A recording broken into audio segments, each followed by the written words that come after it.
દીવના વણાકબારા દરિયામાં fishing boat ડૂબી જતાં 6 માછીમારોનો આબાદ બચાવ થયો છે।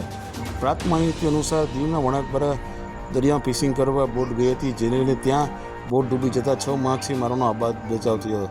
શિવચંદ્ર નામની બોટ ડૂબી જતાં બોટ માલિકને 50 થી 60 લાખ રૂપિયાનું નુકસાન થયું છે। ત્યારે સરકાર સામે તેઓએ વળતર અને તેમને સહાય આપવા હાલ માંગ કરી છે। ત્યારે ઉના તાલુકાના દરેક સમાચાર તથા લોકલ સમાચાર જોવા માટે અમારી ચેનલ સબસ્ક્રાઈબ કરો, તો ધંધાકીય જાહેરાત આપવા માટે અમારો સંપર્ક કરો। ધન્યવાદ।